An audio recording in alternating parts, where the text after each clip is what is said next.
I'm running short of words right now, but I cannot afford this because I have to speak. Thank you so much for all the love, for all the warmth. Thank you for accepting me. Thank you very much.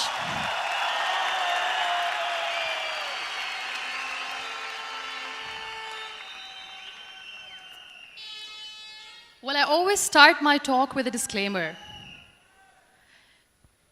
And that disclaimer is that I've never claimed to be a motivational speaker. Yes, I do speak, but I feel more like a storyteller because wherever I go, I share a story with everyone. Well, it is a story of a woman whose perfectly imperfect life made her who and what she is today. It's the story of a woman who, in pursuit of her dreams and aspirations, made other people realize that if you think that your life is hard and you're giving up on that because you think your life is unfair, think again. Because when you think that way, you are being unfair to your own self. It's the story of a woman who made people realize that sometimes problems are not too big. We are too small because we cannot handle them.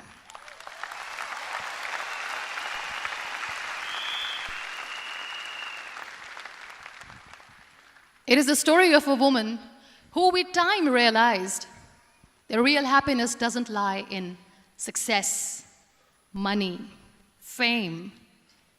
It lies within. Real happiness lies in gratitude. So I am here, and I'm going to share the story of that woman. That is my story. The story of gratitude.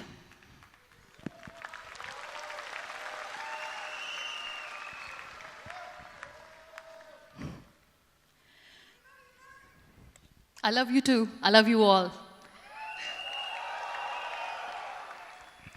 I believe in the power of words. Many people speak before they think. But I know the value of words. The words can make you, break you, they can heal your soul, they can damage you forever. So I always try to use the positive words in my life wherever I go. They call it adversity, I call it opportunity. They call it weakness, I call it strength. They call me disabled, I call myself differently abled. They see my disability. They see my disability, I see my ability. There are some incidents that happen in your life, and those incidents are so strong that they change your DNA. Those incidents or accidents are so strong that they break you physically. They deform your body, but they transform your soul.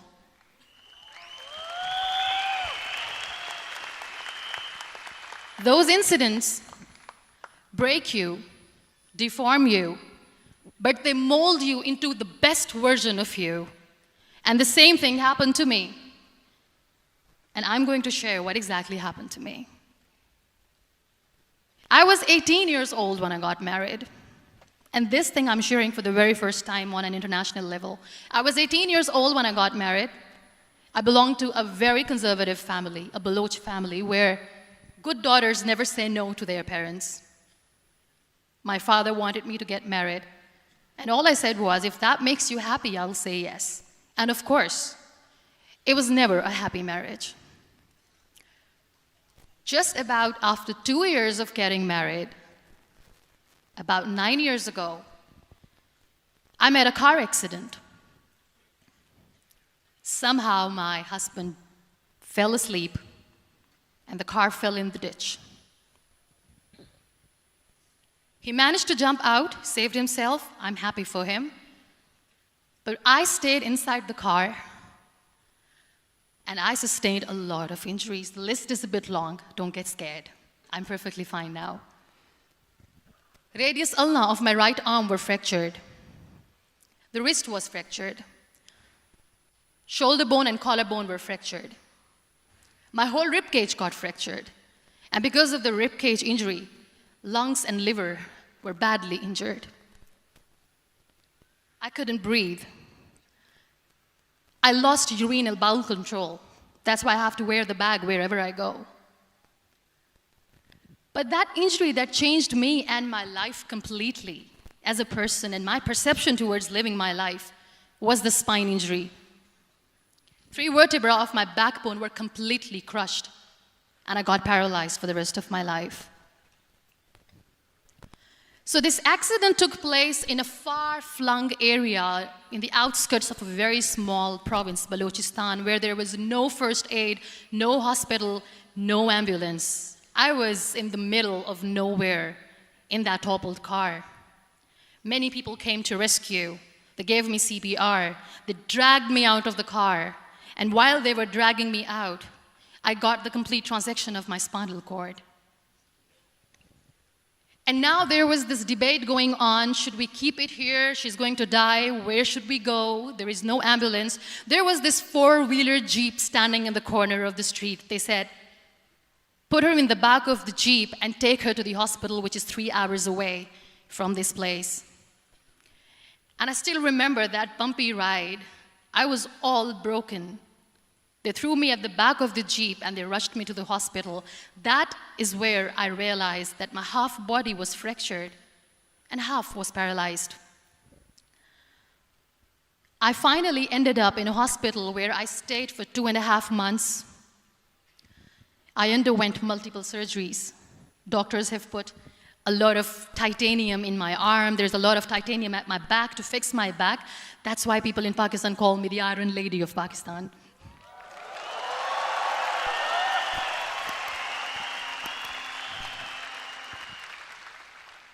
Sometimes I wonder how easy it is for me to describe all this all over again. And somebody has rightly said that when you share your story and it doesn't make you cry, that means you have healed.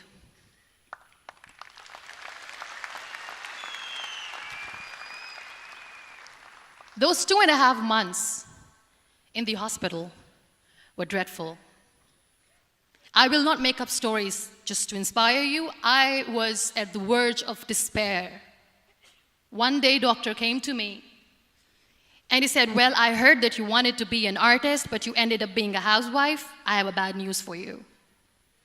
You won't be able to paint again because your wrist and your arm are so deformed, you won't be able to hold a pen again. And I stayed quiet. Next day, doctor came to me and said, your spine injury is so bad, you won't be able to walk again. I took a deep breath and I said, it's all right. The very next day, doctor came to me and said, because of your spine injury and the fixation that you have in your back, you won't be able to give birth to a child again. That day, I was devastated. I still remember, I asked my mother, why me? And that is where I started to question my existence. Why am I even alive? What's the point of living? I cannot walk, I cannot paint, fine, I cannot be a mother. And we have this thing in our heads, being women, that we are incomplete without having children. I am going to be an incomplete woman for the rest of my life. What's the point? People are scared. They think I will get divorced. What is going to happen to me? Why me? Why am I alive? We all try to chase this tunnel. We all do this because we see light in the end of the tunnel, which keeps us going. My dear friends, in my situation, there was a tunnel that I had to roll on, but there was no light. And that is where I realized that the words have the power to heal the soul. My mother said to me, this too shall pass. God has a greater plan for you. I don't know what it is, but He surely has.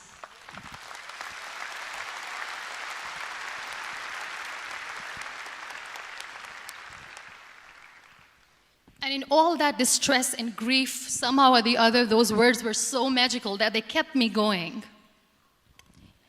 I was trying to put that smile on my face all the time, was hiding. It was so hard to hide the pain, which was there. But all I knew was that if I will give up, my mother and my brothers will give up too. I cannot see them crying with me. So what kept me going was, one day I asked my brothers, I know I have a deformed hand, but I'm tired of looking at these white walls in the hospital and wearing these white scrubs. I'm getting tired of this. I want to add more colors to my life. I want to do something. Bring me some colors. Bring me some small canvas. I want to paint. So the very first painting I made was on my deathbed, where I painted for the very first time. It was not just an art piece or just my passion. It was my therapy. What an amazing therapy it was. Without uttering a single word, I could paint my heart out. I could share my story. People used to come and say, what lovely painting, so much color. Nobody could see the grief in it. Only I could. So that's how I spent 2.5 months in my hospital, crying, never complaining or whining, but painting. And then I was discharged, and I went back home. And I went back home, and I realized that I have developed a lot of pressure ulcers on my back and on my hip bone. I was unable to sit. There were a lot of infections in my body, a lot of allergies. So doctors wanted me to lie down on the bed straight for not 6 months, for not 1 year, for 2 years. I was bedridden, confined in that one room, looking outside the window, listening to the birds chirping, and thinking maybe there will be a time when we'll be going out with the family and enjoying the nature. That was the time where I realized how lucky people are, but they don't realize. That is the time where I realized that the day I'm going to sit, I'm going to share this pain with everyone to make them realize how blessed they are, and they don't even consider them lucky. There are always turning points in your life. There was a rebirth day that I celebrated. After 2 years and 2.5 months, when I was able to sit on a wheelchair, that was the day when I had the rebirth. I was a completely different person. I still remember the day I sat on the wheelchair for the first time, knowing that I'm never going to leave this, knowing that I won't be able to walk for the rest of my life. I saw myself in the mirror, and I talked to myself. And I still remember what I said. I cannot wait for a miracle to come and make me walk. I cannot sit in the corner of the room crying, cribbing, and begging for mercy because nobody has time. So I have to accept myself the way I am. The sooner, the better. So I applied the lip color for the first time.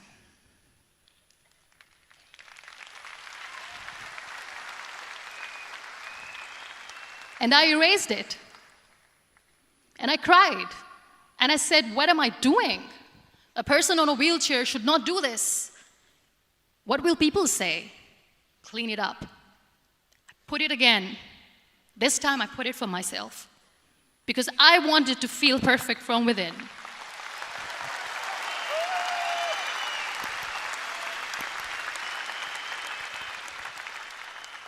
And that day I decided that I'm going to live life for myself.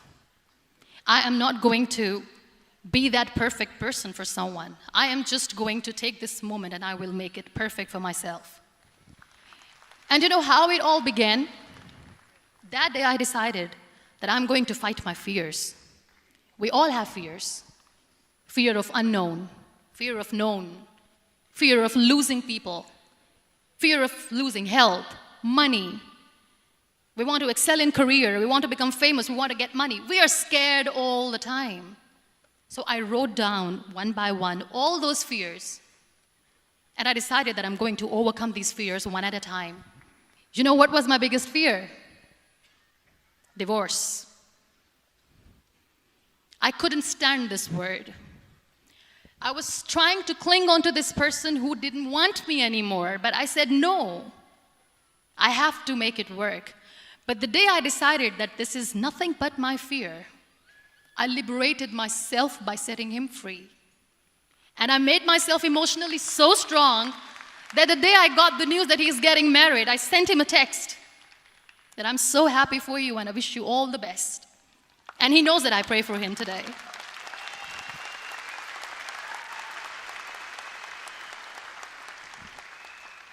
My biggest fear, number 2, was I won't be able to be a mother again. And that was quite devastating for me. But then I realized there are so many children in the world, all they want is acceptance. So there is no point of crying, just go and adopt one. And that's what I did.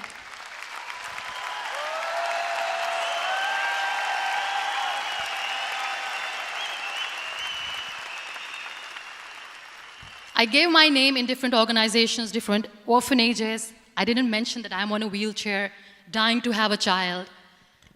So I just told them that this is Muniba Mazari and she wants to adopt a boy or girl, whatsoever, but I want to adopt a kid. And I waited patiently. 2 years later, I got this call from a very small city in Pakistan. I got a call and they said, "Are you Muniba Mazari? There is a baby boy and would you like to adopt?" And when I say yes, I could literally feel the labor pain. I said, yes, yes, I am going to adopt him. I am coming to take him home.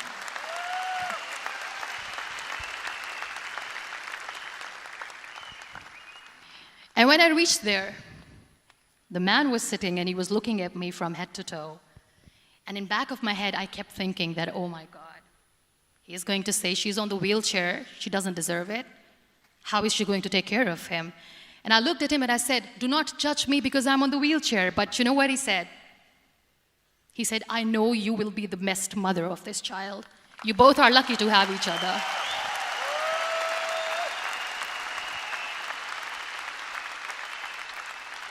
And that day, Niall was 2 days old, and today he's 6.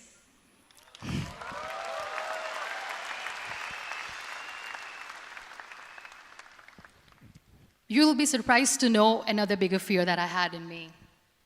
It was facing people. I used to hide myself from people. When I was on bed for 2 years, I used to keep the door closed. I used to pretend that I'm not going to meet anyone, tell them that I'm sleeping. You know why? Because I couldn't stand that sympathy that they had for me. They used to treat me like a patient. When I used to smile, they used to look at me and say that, "You're smiling, are you okay?" I was tired of this question being asked, "Are you sick?" Well, a lady yesterday at the airport asked me, "Are you sick?" And I said, "Well, besides the spinal cord injury, I'm fine, I guess."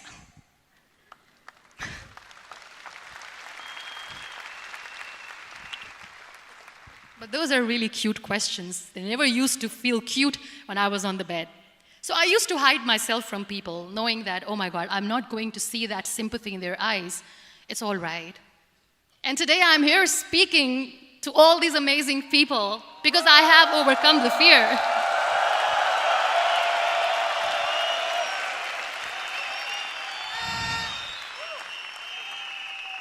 You know, when you end up being on the wheelchair, what's the most painful thing? That's another fear that people on the wheelchair or the people who are differently abled have in their hearts, but they never share. I'll share that with you. The lack of acceptance. People think that they will not be accepted by the people because we, in the world of perfect people, are imperfects. So I decided that instead of starting an NGO for disability awareness, which I know will not help anyone, I started to appear more in public. I started to paint. I always wanted to. I have done a lot of exhibitions. I'm Pakistan's first wheelchair-bound artist. I have done a lot of modeling campaigns, different campaigns for brands like Tony and Guy.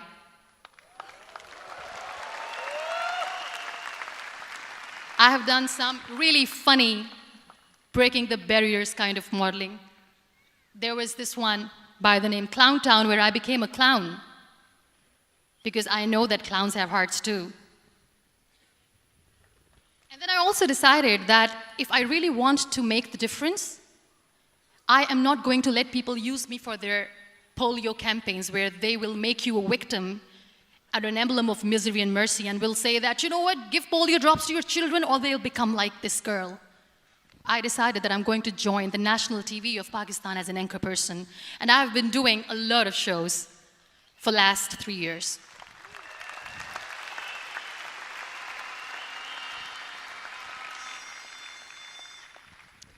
So when you accept yourself the way you are, the world recognizes you. It all starts from within. Thank you. I became the National Goodwill Ambassador for UN Women Pakistan, and now I speak for the rights of women, children. We talk about inclusion, diversity, gender equality, which is a must. I was featured in BBC 100 Women for 2015. I'm one of the Forbes 30 under 30 for 2016. And it all didn't happen alone. You all are thriving in your careers. You have bigger dreams and aspirations in life. Always remember one thing. On the road to success, there is always we, not me. Do not think that you alone can achieve things. No. There is always another person who is standing behind you, maybe not coming on the forefront, but behind you, praying for you and supporting you. Never lose that person. Never.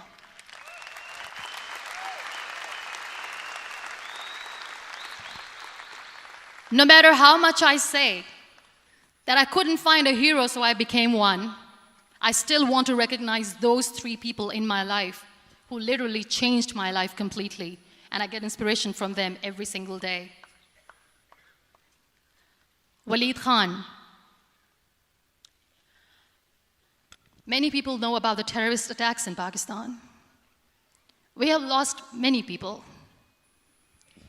And I'm sharing this with a very heavy heart because we actually have lost a lot of people in this huge turmoil of terrorism. These people are barbarians. They do not see people. They're even worse than animals. They have killed people in mosques. They have killed people in churches, temples, even in schools. There was this terrorist attack in Army Public School, Peshawar, where these terrorists entered in an examination hall and they killed our children. And in that attack, that day, this beautiful boy, Waleed Khan, who was my hero, my real life hero, was the proctor who was taking care of the students, was keeping an eye on the students.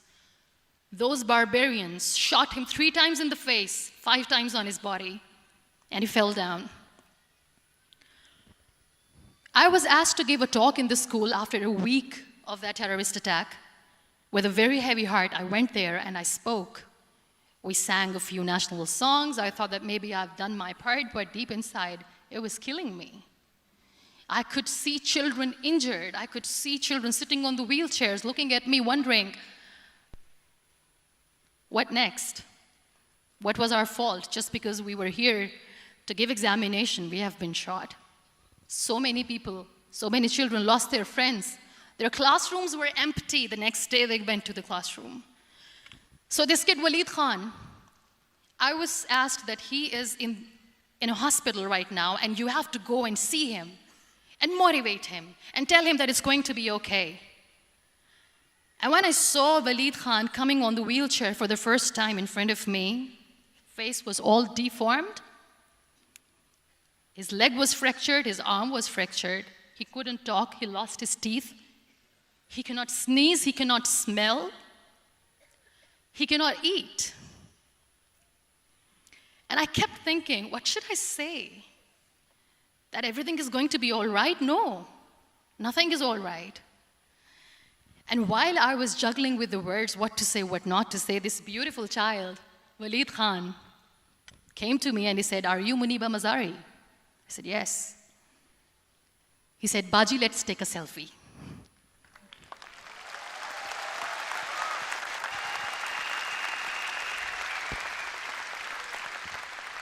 And with that beautiful, toothless smile of Waleed Khan, we took that beautiful selfie that I still have with me.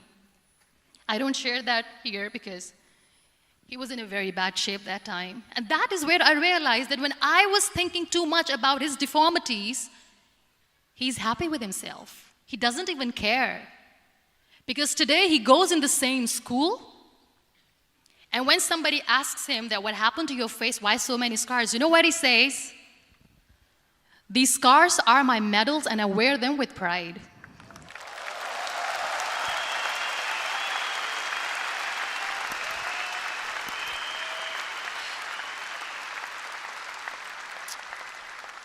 And how beautifully he says the terrorists wanted me not to study. I am going to study. I will become a doctor one day.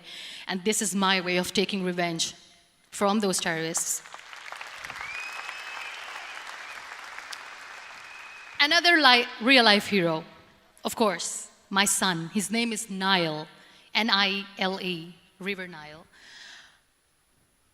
I learned so much from this kid. The first and foremost thing is patience. How to be patient when you know that your mother cannot walk, when you know that your mother is different from the other women, when you know that your mother cannot go out and play with you, how to stay calm. He loves football. And when we got the very first football, he was 4 years old. He was super excited. I still remember he came in the room and he said, "Mom, let's play football." And he kept the ball in my feet. And he said, "Let's kick it." And that day I felt disabled. I said, "I cannot kick the ball." And I was down with the same face. He looked at me and he said, "Well, that's all right. Your legs are not working, but your hands do. Let's play catch the ball."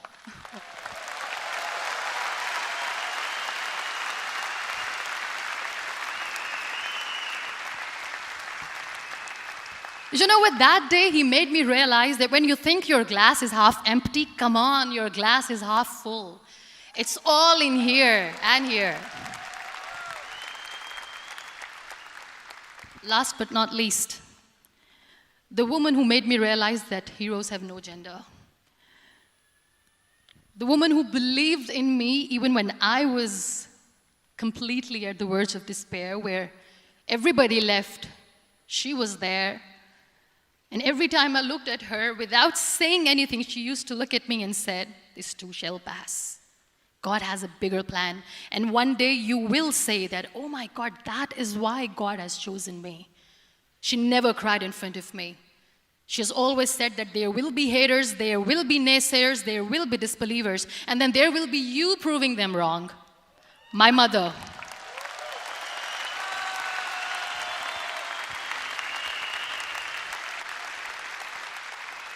Whatever I am today, I'm nothing without her.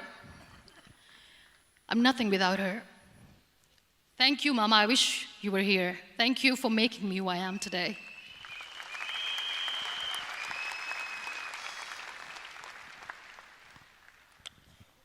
You know what? We human beings have a problem. Out of many problems, there is one more, and this is a self-created one.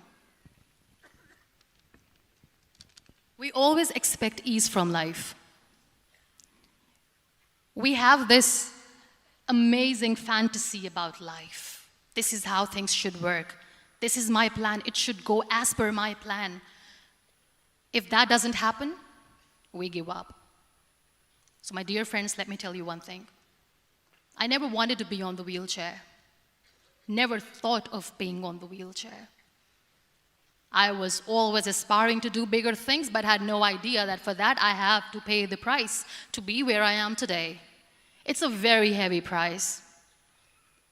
This life is a test and a trial, and tests are trials are never supposed to be easy. So when you are expecting ease from life, and life gives you lemons, then you make the lemonade, and then do not blame life for that, because you were expecting ease from a trial. Trials make you a stronger, better person. Life is a trial, and with time you realize that.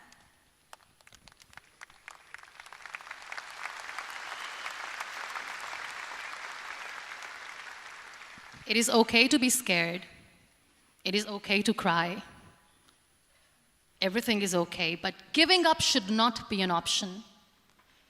They always say that failure is not an option. Failure should be an option, because when you fail, you get up, and then you fail, and then you get up, and that keeps you going. That's how humans are strong.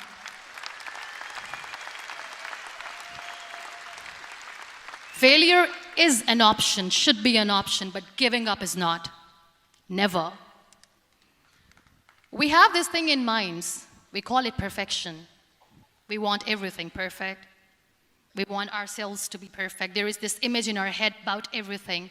Perfect life, perfect relationships, perfect career, perfect amount of money that we need to earn no matter what. Nothing is perfect in this world. We all are perfectly imperfect, and that is perfectly all right. That's all right. We were sent here not to become the perfect people. Those people who tell you how to look perfect, even those people are imperfect. Trying to fight this fear of looking imperfect. I used to be perfect. I still remember. I got this compliment years ago when I used to walk. Oh my God, look at you. You're fair, you're tall, you're perfect. Look at me now. You're still perfect. Only the perfect eyes can see that. Only the perfect eyes will see that. Only the perfect eyes will see that. So yes, in all those imperfections, you have to listen to your heart. You don't have to look good for people. You don't have to be perfect just because other people want you to be perfect. If your soul is perfect from within, that's all right. This is all what you want. This is all what you need to be. Our society has made very weird kind of norms to look perfect and great. For men, it's different. For women, it's different. We think too much about what people say. We listen to ourselves too little. You know what makes you perfect? When you make someone smile. You know what makes you perfect?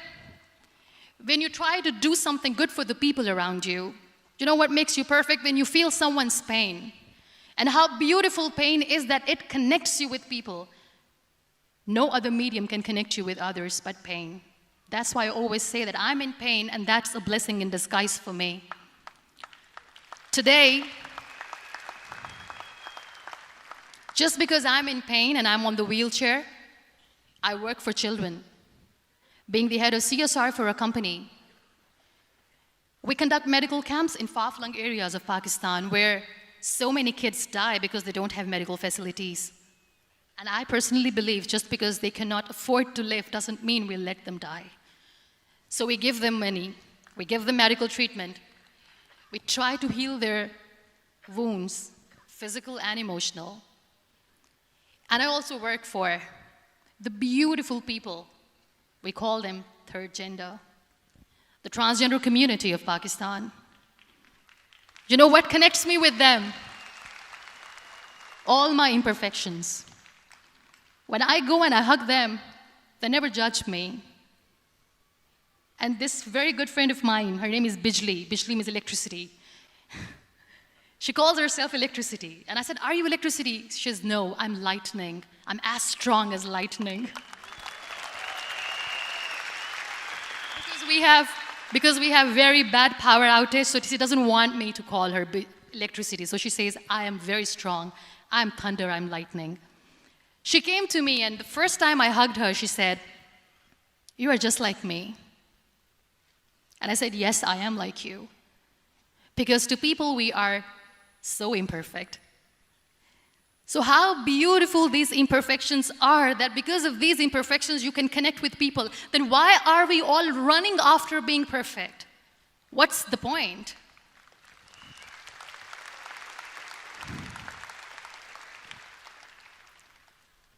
Every time I go in public, I always smile. It's always a big toothy smile on my face, and people ask me, don't you get tired of smiling all the time? What's the secret? I always say one thing, that I have stopped worrying about the things that I have lost, the people that I have lost. Things and people who were meant to be with me are with me. And sometimes, somebody's absence makes you a better person. Cherish their absence. It's always a blessing in disguise. I always say that people are so lucky they don't even realize. You must be thinking, okay, you're lucky in what sense? Well, the breath that you just took was a blessing. Embrace it.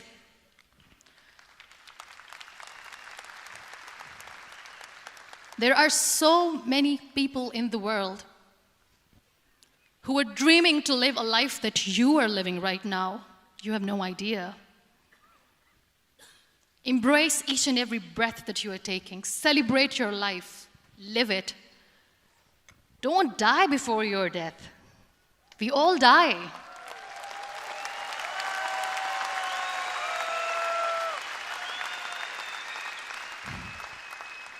We live this one routine of a day for 75 years and we call it life. No, that's not life.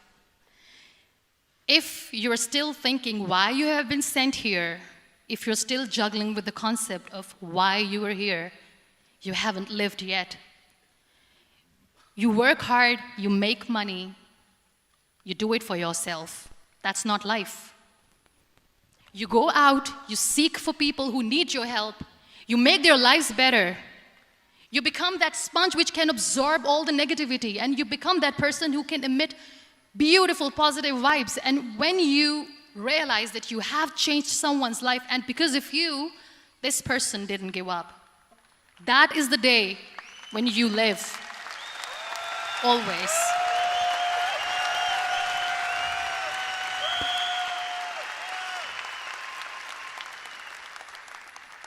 We were talking about gratitude, why I smile all the time. I cry all night when nobody sees me, because I'm a human and I have to keep the balance. And I smile all day because I know that if I will smile, I can make people smile. That keeps me going.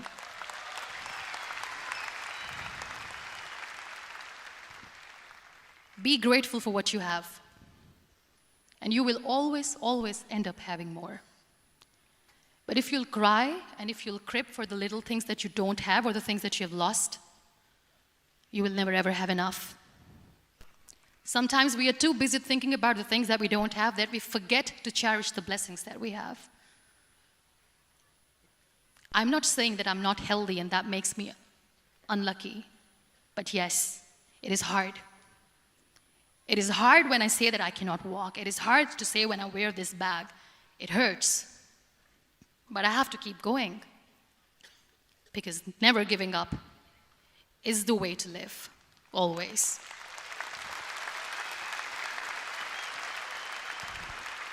So I'll end my talk on a very short note. Live your life fully. Accept yourself the way you are. Be kind to yourself. Be kind to yourself. I'll repeat, be kind to yourself, and only then you can be kind to others.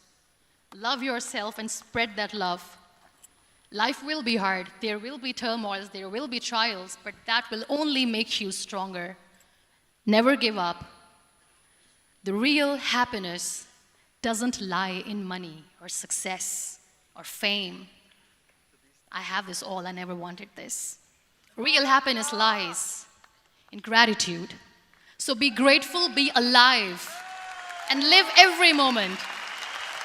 Thank you so much, everyone. Thank you.